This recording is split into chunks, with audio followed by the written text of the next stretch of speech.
Welcome to English quest. Dear students, మీకు నేను పెట్టినటువంటి ప్రీ ఫైనల్ క్వశ్చన్ పేపర్ యొక్క బ్లాంక్ కీని ఇస్తున్నాము. ఇక్కడ సెమిస్టర్ 1 అంటే ఇది ఆదికవి నన్నయ్య యూనివర్సిటీకి సంబంధించినటువంటి క్వశ్చన్ పేపర్ మోడల్ అనేది ఏ విధంగా ఉంటుంది. ఆదికవి నన్నయ్య వాళ్ళు ఎవరైనా సరే ఈ క్వశ్చన్ పేపర్ని ఒకసారి రాసి ఆన్సర్ చేసుకోవచ్చు. అయితే మీకు బ్లాంక్స్ అయితే ఇచ్చేసాము, గ్రామర్ నుంచి వచ్చినటువంటి ఆన్సర్స్. ఇక్కడ మీకు క్వశ్చన్ పేపర్ వచ్చి 3 అవర్స్కి మార్క్స్ వచ్చి 75 మార్క్స్కి. ఇందులో 2 సెక్షన్స్ ఉండడం జరుగుతుంది. ఫస్ట్ సెక్షన్ ఏలోని 5 into 5 25 మార్క్స్కి, అంటే దీంట్లో చాయిస్ ఉంది. 8 క్వశ్చన్స్కి మీరు 5 క్వశ్చన్స్ రాయొచ్చు. ఇక్కడ సెక్షన్ ఏలో 25 మార్కులు, సెక్షన్ బిలో 50 మార్క్స్కి. అయితే ఇక్కడ ఆల్టర్నేటివ్ మీకు ఏ క్వశ్చన్ కా క్వశ్చన్కి చాయిస్ ఇవ్వడం జరిగింది. అంటే 2 క్వశ్చన్స్ ఇస్తాడు, రెండింటిలోంచి ఒకటి రాయొచ్చు. అలా మీకు 10 క్వశ్చన్స్ని ఇవ్వడం జరుగుతుంది. 10లోంచి మీరు 5 రాయొచ్చు. అయితే ఇక్కడ క్వశ్చన్స్ చూడండి. 5 into 5లో సెక్షన్ ఏలో మీకు ఎన్ని క్వశ్చన్స్ ఎలా ఇచ్చారో ఏంటి అనేది చూద్దాం. ఇక్కడ ఫస్ట్ క్వశ్చన్ వచ్చి what is the difference between listening and hearing. ఇది లిజనింగ్ ఫస్ట్ యూనిట్లోంచి ఇవ్వడం జరిగింది. సెకండ్ అండ్ రైట్ ఈ note on the accent in the corrected speech అని ఇవ్వడం జరిగింది. ఇది స్పీకింగ్ స్కిల్స్ నుంచి యూనిట్ 2 నుంచి ఇచ్చారు. అయితే third question fill in the blanks with the suitable prepositions అని ఇచ్చారు. ఇది 5 into 1 = 5 మార్క్స్కి, ఇది 5 మార్కులకి ప్రిపోజిషన్స్ ఇవ్వడం జరిగింది. ఇందుకోసమని ప్రిపోజిషన్స్ బాగా చూసుకోండి. Ravi came here by car. Second one చూడండి, ఇక్కడ బైక్ ఫస్ట్ వన్ చూడండి, Ravi came here by car అని ఇచ్చారు కదా.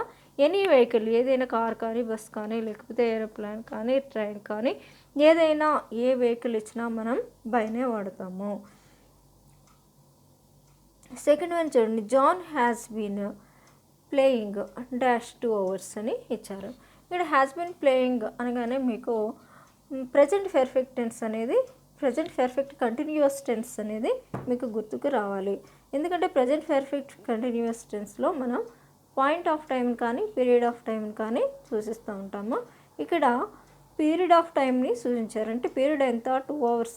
అందుకని పీరియడ్ ఆఫ్ టైం ముందు ఫర్ని, అలాగే పాయింట్ ఆఫ్ టైం ముందు సిన్స్ని ఉపయోగిస్తాము. అంటే పీరియడ్ ఆఫ్ టైం అనేది మీకు 2 hours, లేకపోతే 3 hours, 3 days అలా, లేకపోతే మీకు ఇంత పీరియడ్ అని చూపిస్తూ ఉంటుంది. అది 2 years అలాగా, 2 days, 2 months అలా చూపిస్తూ ఉంటుంది. అలా కాకుండా మీరు పలానా పర్టికులర్ అని అన్నప్పుడు సిన్స్ని ఉపయోగిస్తాం. పలానా ఇయర్లోనో, అయితే పలానా ఒక 6 o'clockకో, పలానా టైంకో అని పర్టికులర్ చెప్పినప్పుడు మనం సిన్స్ని ఉపయోగిస్తాము. నెక్స్ట్ చూడండి, third bank he came to college -foot. అంటే ఇక్కడ కాలేజ్ అనేది టైపింగ్లో రాలేదు, ఒకసారి మీరు చూసుకోండి. హీ కేమ్ టు కాలేజ్ అంటే ఫూట్ అని ఇచ్చారు. అంటే ఏదైనా వెహికల్ మీద వస్తే మనం బైని ఉపయోగిస్తామో అదే ఫూట్. కాలినెట్ కనుక వస్తే కనుక మనం ఎప్పుడు కూడా ఆన్నే యూజ్ చేయాలి. నెక్స్ట్ ఫోర్త్ వన్ చూడండి, the house is behind the temple. మనం బిహైండ్ అని కానీ, లేకపోతే బిఫోర్ అని కానీ, బిసైడ్ అని కానీ ఏదైనా ఇక్కడ ఉంచవచ్చు. నెక్స్ట్ చూడండి, fifth one, the college is open -10 AM to 4 PM అని ఇచ్చారు. ఇక్కడ ఒక బ్లాంక్లో మనకి ఫ్రమ్ వస్తే రెండో బ్లాంక్లో ఆటోమేటిక్గా 2ని మనం ఉంచుతాం ఇక్కడ. నెక్స్ట్ చూడండి, next insert punctuation marks in the given sentence wherever అని ఇచ్చారు. అంటే మనకి ఈ పంక్చుయేషన్కి కూడా 5 మార్కులే. అంటే ప్రిపోజిషన్స్కి 5 మార్కులు, మీకు పంక్చుయేషన్కి 5 మార్కులు, క్వశ్చన్ ట్యాగ్కి 5 మార్కులు. మనకి ఈ 25 మార్కులని 15 మార్క్స్కి మనకి గ్రామర్ అనేది ఇవ్వడం జరిగింది. అంటే చాయిస్ కూడా ఉంది మీకు. ఇక్కడ ఏ విధంగా పంక్చుయేట్ చేస్తున్నారు చూడండి. జనరల్గా మన పంక్చుయేషన్ అనేది చూడండి, ఎక్కడ క్యాపిటల్ లెటర్స్ని ఉంచాలి ఏంటి అనేది. నెక్స్ట్ వచ్చి మీకు స్టార్టింగ్లో క్యాపిటల్తో స్టార్ట్ చేస్తారు. అలాగే ఒక సెంటెన్స్ ఇస్తే కనుక సెంటెన్స్ కంప్లీట్ అయిన తర్వాత ఫుల్ స్టాప్ ఇస్తారు. ఇక్కడ 2 క్వశ్చన్స్ ఇవ్వడం జరిగింది కనుక క్వశ్చన్ మార్క్ని ఇవ్వడం జరిగింది. అలాగే ఏమైనా నౌన్స్ వచ్చినప్పుడు, అంటే ఏ నేమ్ అయినా సరే, కంట్రీస్ కానీ, లేకపోతే రివర్స్ కానీ, లేకపోతే ఏది అంటే ఏ నౌన్ అయినా కూడా మనం క్యాపిటల్తో స్టార్ట్ చేసి రాస్తూ ఉంటాము. మీకు ఎక్కడైనా డైరెక్ట్ స్పీచ్లో ఉండేటటువంటి కోటెడ్ వర్డ్స్ని ఇస్తే కనుక డైరెక్ట్ స్పీచ్ ఇచ్చినప్పుడు మీరు కొటేషన్ మార్క్స్లో మీరు రాయడం అనేది జరుగుతుంది. ఇక్కడ ఏ విధంగా ఇచ్చారో చూడండి. Did you understand why I was upset? ఇక్కడ 2 మిస్టేక్స్ ఉన్నాయి. ఒకటి డిడ్ ని డీలో క్యాపిటల్ రాసాము. Next did you understand why I was అంటే ఐ అనేదాన్ని ఎప్పుడు కూడా మనం క్యాపిటల్లోనే వస్తాము. I was upset. Next question mark ఇచ్చారు. Next what are you doing next weekend? ఇక్కడ డబ్ల్యూని క్యాపిటల్ రాసాము.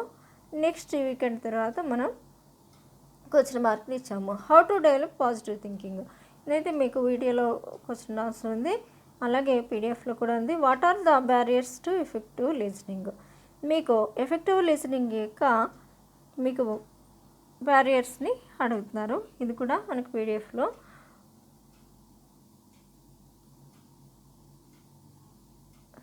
వీడియోలో ఉంది, చూడండి.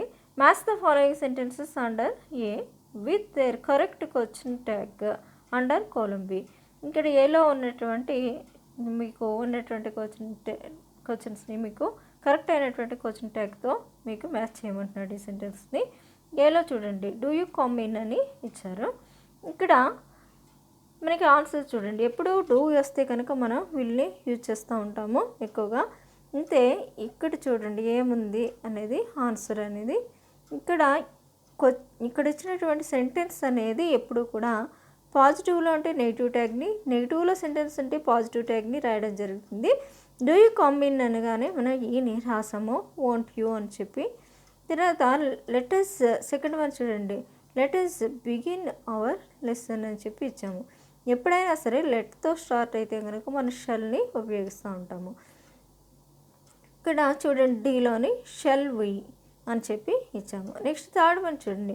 ఐ ఆమ్ రైట్ సెంటెన్స్ అనేది ఇక్కడ పాజిటివ్లో ఉంది, క్వశ్చన్ ట్యాగ్ అనేది నెగిటివ్ రాయాలి. కానీ యామ్ నాట్ అనేది మనం క్వశ్చన్ ట్యాగ్లో రాయము, ఆంట్ అనేది రాస్తామంటే ఆర్ నాట్ ఐ. ఇక్కడ బీలో చూడండి ఆన్సర్ ఉంది. Next is regular. ఇక్కడ ఈజ్ అని ఎప్పుడైతే ఇచ్చాడో ఆ ఈజ్ అనే దానికి పక్కన నాట్ రాసి మనం షీ అని రాస్తాం, అంటే ఈజ్ అండ్ షీ అని రాస్తాము. ఇక్కడ సీన్ చూడండి. Next don't waste your time. ఇక్కడ కూడా మనం ఇక్కడ ఎప్పుడైతే నెగిటివ్లో ఉందో, నెగిటివ్లో ఉన్నప్పుడు మనకి పాజిటివ్ ట్యాగ్ అనేది వస్తుంది. నెగిటివ్లో ఉంటే పాజిటివ్ ట్యాగ్ వస్తుంది కనుక వాంట్ యూ అని రాస్తున్నాం. ఇక్కడ why is telephone adequate important అని క్వశ్చన్ ఇచ్చారు. 8th question. మీకు ఇందులోంచి ఏవైనా 5 క్వశ్చన్స్ ఆన్సర్ చేయవలసి ఉంటుంది 25 మార్క్స్కి. నెక్స్ట్ చూడండి section below answer all the questions each question carries 10 marks అని 5 into 10 50 మార్క్స్కి ఇవ్వడం జరిగింది. రైట్ ఈ note on the types of listening అని ఇచ్చారు. ఇక్కడ ఇర్లే or list out various strategies we can adapt for effective listening అని రెండోది ఇవ్వడం జరిగింది.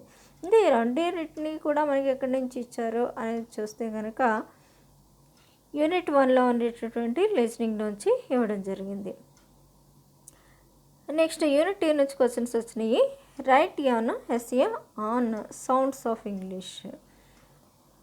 ఇది యూనిట్ 2లో స్పీకింగ్లోంచి వచ్చింది. What is an intonation illustrate with suitable examples. ఇది కూడా స్పీకింగ్లోంచి ఇవ్వడం జరిగింది. ఈ 10 మార్క్స్ వీటికి మీకు ఇంటోనేషన్ అలాగే సౌండ్స్ ఆఫ్ ఇంగ్లీష్ రెండింటి కూడా వీడియోస్లో ఉన్నాయి. నెక్స్ట్ చూడండి. Fill in the blanks in the following sentences with suitable form of the verb given in the bracket. ఇక్కడ రోహిత్ తర్వాత చూడండి డిస్ట్రిబ్యూట్స్ అని వస్తుంది, ఎందుకంటే రోహిత్ థర్డ్ పర్సన్ సింగులర్ కనుక distributes sweets on his birthday. Next చూడండి బీలో my aunt eats an apple everyday, అంటే ఎవరి చేసేది పని కనుక మనకి ఆంట్ తర్వాత ఆంటలుగా సింగులర్ మీకు ఇచ్చినటువంటి సింగులర్ నౌన్ థర్డ్ పర్సన్ కనుక ఈట్స్ అని వస్తుంది. నెక్స్ట్ సి చూడండి. The train had left when we reached the station. ఇక్కడ 2 పనులు ఒకే సమయంలో జరిగినప్పుడు మనం ఇక్కడ పాస్ట్ పెర్ఫెక్ట్ టెన్స్ని యూజ్ చేసాం. ఇక్కడ ఒక దాంట్లో పాస్ట్ పెర్ఫెక్ట్ని, అలాగే రెండో సెంటెన్స్లో వెన్ తర్వాత చూడండి వీ రీచ్డ్ని ఉపయోగించడం జరిగింది. నెక్స్ట్ టీ చూడండి. Anita is going to college now, అంటే ఇప్పుడు వెళ్తూ ఉంది అనగా ఇంకా ఆమె దారిలోనే ఉంది, అందుకని నేను చెప్తున్నాం ఈజ్ గోయింగ్ టు కాలేజ్ అని చెప్తున్నాం. ఈ చూడండి, దే కేమ్ టు హైదరాబాద్ అంటే వాళ్ళు హైదరాబాద్కి రావడం జరిగిందని మనం చెప్పడం జరిగింది. నెక్స్ట్ చూడండి, ఇందులోనే బి క్వశ్చన్ నెంబర్ 13లోనే బి చూడండి, correct the following sentences when ever necessary. అంటే ఇక్కడ ఉన్నటువంటి సెంటెన్స్లో కరెక్షన్ అంటే తప్పులు ఇవ్వడం జరిగింది, తప్పుల్ని కరెక్ట్ చేసి మళ్ళీ సెంటెన్స్ యాజ్ ఇట్ ఈస్గా రాయాలి. ఇక్కడ 5 ఇవ్వడం జరిగింది, 5ంటికి each error correction sentence carries 1 mark. ఇక్కడ I and Gopal went to the exhibition. ఎప్పుడు కూడా థర్డ్ పర్సన్ ముందు దాని తర్వాత నేను ఫస్ట్ పర్సన్ రాస్తాం కనుక గోపాల్ని ముందుకు తీసుకొచ్చాం. Gopal and I went to the exhibition అని రాసాము. Second one, the population of Chennai is greater than Hyderabad అని ఇచ్చారు. ఇక్కడ ఎప్పుడు కూడా ఇలా 2 కంట్రీస్ మధ్యన మనం కంపేరింగ్ చేసినప్పుడు దాన్ దట్ ఆఫ్ వస్తుంది. The population of Chennai is greater than that of అని రాయాలి, దెన్ దట్ ఆఫ్ హైదరాబాద్ అని రాయాలి. నెక్స్ట్లో చూడండి, neither John nor his kids like to watch the movie. ఇక్కడ neither John nor his kids like to watch the movie అని చెప్పి ఇచ్చాము. నెక్స్ట్ చూడండి, each of the students are submitting a team paper. Each of the students is submitting a team paper, term paper అని ఇచ్చాము ఇక్కడ. Next, physics is my favourite subject at school. మామూలుగా అయితే ఈ సెంటెన్స్లో ఎర్రర్ ఏమీ లేదు, నో ఎర్రర్. ఇక్కడ ఈజ్ బదులుగా ఆర్ ఇస్తాడు, అప్పుడు మాత్రం మీరు ఆర్ని తీసి ఈజ్ని రాయాలి. నెక్స్ట్ చూడండి, change the following sentences as instructed. ఇక్కడ కూడా మనకి మళ్ళీ 10 మార్క్స్ గ్రామర్ని ఇవ్వడం జరిగింది. I ate an apple, change the voice. ఇక్కడ చూడండి, సెంటెన్స్ అనేది పాస్ట్ టెన్స్లో ఉంది. ఇక్కడ పాస్ట్ టెన్స్లో ఉన్నప్పుడు మనం దీన్ని సెంటెన్స్ని చూసి 3 భాగాలుగా చేస్తాము, సబ్జెక్ట్, వర్బ్ అలాగే ఆబ్జెక్ట్ అని చెప్పి. అయితే ఇక్కడ ఫస్ట్ చేయవలసింది ఏంటంటే ఆబ్జెక్ట్ని తీసుకొచ్చి సబ్జెక్ట్ ప్లేస్లో రాస్తాం. ఫస్ట్ వన్ అది యాన్ యాపిల్. నెక్స్ట్ చూడండి, ఏట్ అనేది రాయాలి, కానీ ఇక్కడ V3 ఫామ్ ఆఫ్ ద వర్బ్ని రాస్తాము. అంటే ఈట్ అని రాయాలి. దానికి రాసే ముందు మనం సెంటెన్స్ అనేది పాస్ట్ టెన్స్లో ఉంది కనుక వజ్ అనేటటువంటి బీ ఫామ్ని యూజ్ చేసాము. తర్వాత బై అనేటటువంటి ప్రిపోజిషన్ ఉపయోగించాము. తర్వాత ఐ అనేది ఇక్కడ ఆబ్జెక్ట్ అయింది కనుక ఇక్కడ మీగా మారింది. నెక్స్ట్ చూడండి, రాకేష్ గేవ్ మీ ఏ ప్రెజెంట్. ఇది పాస్ట్లో, ఇది కూడా పాస్ట్లోనే ఉంది. Change the voice. ఇక్కడ ఏ ప్రెజెంట్ అనే దాన్ని ముందుకు తీసుకొచ్చాము. తర్వాత కరెక్ట్ బీ ఫామ్ని వజ్గా ఉంచాము. గివ్, గేవ్, గివెన్ కనుక గివెన్ అనేటటువంటి V3 ఫామ్ రాసాము. తర్వాత బై రాసి రాకేష్ టు మీ అని చెప్పి రాసాము. నెక్స్ట్ థర్డ్ వన్ చూడండి, open the window, change the voice. ఇక్కడ ఎప్పుడైనా ఓపెన్ అంటే ఇది ఒక ఆజ్ఞార్థకమైనటువంటి వాక్యం, అంటే వెబ్ తోటి స్టార్ట్ అయింది కనుక ఇలా వచ్చినప్పుడు మనం లెట్తో స్టార్ట్ చేస్తాం. Let the window be opened అని రాస్తాము. నెక్స్ట్ చూడండి, fourth one, he has sent a courier. ఇలా వచ్చినప్పుడు హ్యాస్ పక్కన మనకి బీన్ పెడితే మొత్తం మిగతా మార్చేస్తే మనకి సెంటెన్స్ అనేది అయిపోతుంది. ఇక్కడ చూడండి, ఏ కొరియర్ అనే దాన్ని సబ్జెక్ట్ రాసుకున్నాము. తర్వాత హ్యాస్ తర్వాత బీన్ రాసాము. ఇక్కడ సెంట్ అనేది మారదు, ఎందుకంటే ఆల్రెడీ ఇది V3లోనే ఉంది. సెంట్ కనుక సెంట్ బై హిమ్ అని రాసాము. యాక్చువల్గా 5 నుంచి 4 క్వశ్చన్స్ ఇస్తున్నాడు వాయిస్ నుంచి. ఇక్కడ 5 కానీ 4 కానీ ఇవ్వచ్చు వాయిస్ నుంచి, అంటే 5 మార్కులు దీనికి కేటగరైజ్ చేయడం. ఇక్కడైతే 4 మార్క్స్కి ఇచ్చాము. నెక్స్ట్ చూడండి, ఇక్కడ డైరెక్ట్ ఇండైరెక్ట్ స్పీచ్ని ఇచ్చాడు. He said I am busy now అని చెప్పి. సెంటెన్స్ చూడండి ఎలా ఉంది అనేది. ఇక్కడ ఐ ఆమ్ బిజీ నవ్ అనేది ఇక్కడ ప్రెజెంట్ టెన్స్లో ఉండడం అనేది జరిగింది. ఎప్పుడైనా ప్రెజెంట్ టెన్స్ని పాస్ట్ టెన్స్గా మారిపోతూ ఉంటుంది. నేను స్పీచ్ని మార్చేటప్పుడు హీ సెడ్ తర్వాత మన కంజంక్టివ్ వర్డ్ని ఏంటి కంజంక్షన్ అంటే దట్ అనేటటువంటి కంజంక్షన్ని వాడాము. ఇక్కడ ఉండేటువంటి కొటేషన్ మార్క్స్ని తీసివేసాము. నెక్స్ట్ ఇక్కడ హీ ఐ బదులుగా హీని రాసాము. తర్వాత ఇక్కడ హీ తర్వాత మనం వజ్ని రాసాము, ఎందుకంటే పాస్ట్లోకి మారిపోతుంది సెంటెన్స్. వజ్ బిజీ, నవ్ అనేది దెన్గా మారుతుంది. నెక్స్ట్ 6th వన్ చూడండి, she said to me I am very happy to be here this evening. ఇక్కడ షీ సెడ్ టు అనేది ఎలా మారుతుందంటే టోల్డ్ మీగా మారుతుంది. తర్వాత కొటేషన్స్ తీసేసి ఇక్కడ షీ అని రాస్తాము. She was very happy. To be here అనేది దేర్గా మారుతుంది, దిస్ అనేది దట్గా మారుతుంది, దట్ ఈవినింగ్ అని రాస్తాము. తర్వాత 7th వన్ చూడండి. Said do you speak English. ఇక్కడ క్వశ్చన్ని ఇచ్చారు. ఇక్కడ ఇలా క్వశ్చన్ ఇచ్చినప్పుడు మనం ఇఫ్తో కానీ వెదర్తో కానీ ఇక్కడ కంజంక్షన్ వర్డ్ని రాస్తూ ఉంటాం. ఇక్కడ ఈ సెడ్ లేకపోతే క్వశ్చన్ కనుక ఆస్క్డ్ లేకపోతే క్వశ్చన్ అని కూడా పెట్టచ్చు. ఈ ఆస్క్డ్ ఫర్ వెదర్. ఇక్కడ యూ అనేది ఐగా మారుతుంది. ఐ స్పోక్ ఇంగ్లీష్ అని మార్చాము. నెక్స్ట్ చూడండి 8th one. No one is as strong as Mohan in the class. ఇది ఏంటి కంపారిటివ్లో డిగ్రీలకు మార్చారు. Mohan is stronger than any other boy in the class. ఇక్కడ మోహన్ అనేవాడు స్ట్రాంగర్గా ఉన్నాడు మిగతా వాళ్ళకంటే అని చెప్పి ఇక్కడ రాసినటువంటిది కంపారిటివ్ రాసాము. Next iron is the most useful metal. నేను పాజిటివ్లోకి మార్చాలి. No other metal is as useful as iron అని మార్చాము. Very few countries in the world as rich as America. దీన్ని సూపర్లేటివ్లోకి మార్చమన్నారు. Change into superlative. ఇందులో అమెరికాని ముందుకు తీసుకొచ్చాము.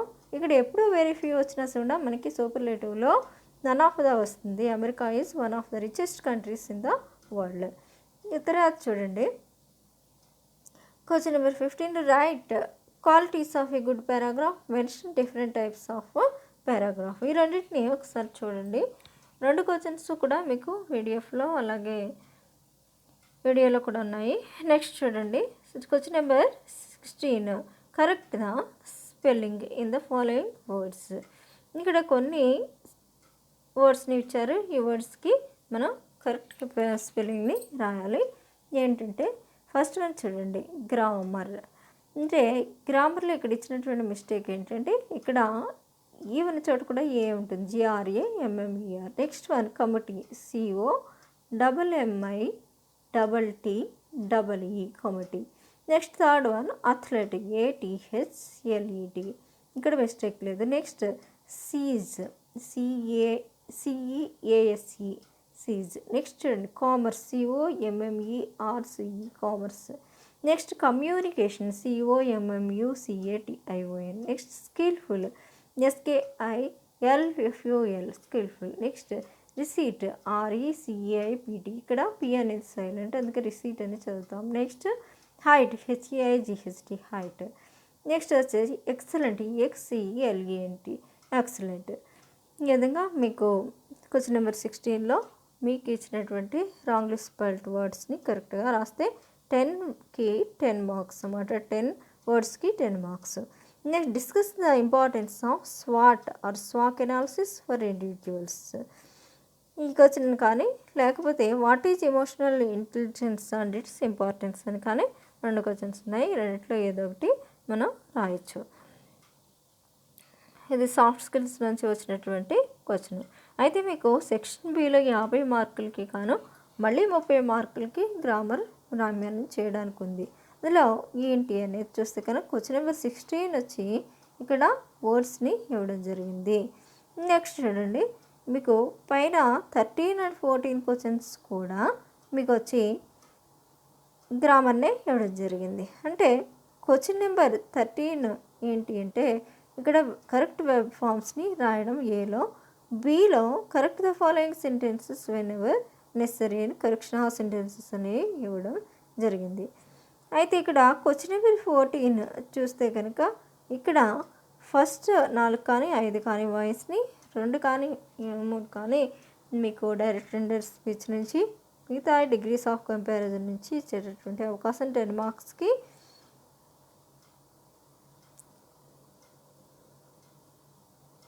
అయితే క్వశ్చన్ నెంబర్ 16 వచ్చి మీకు చాలా తేలిగ్గా రాంగ్లీ స్పెల్డ్ వర్డ్ని ఇస్తారు. ఈ వర్డ్స్ అన్నిటికీ మనం చక్కగా రాయడం అనేది ముఖ్యం. ఓకే స్టూడెంట్స్, ఇంకొక విషయాన్ని గుర్తుపెట్టుకోండి. మీరు ఎగ్జామ్ రాసే ముందు మొత్తం అన్ని క్వశ్చన్స్కి అంటే సెక్షన్ ఏలో 5 క్వశ్చన్స్, సెక్షన్ బిలో 5 క్వశ్చన్స్ రాసారా లేదా అనేది చెక్ చేసుకోండి. అప్పుడు మీకు అన్ని క్వశ్చన్స్కి మనకు మార్కులు అనేవి పడడం జరుగుతుంది. Thank you. Please like, share, subscribe English quest.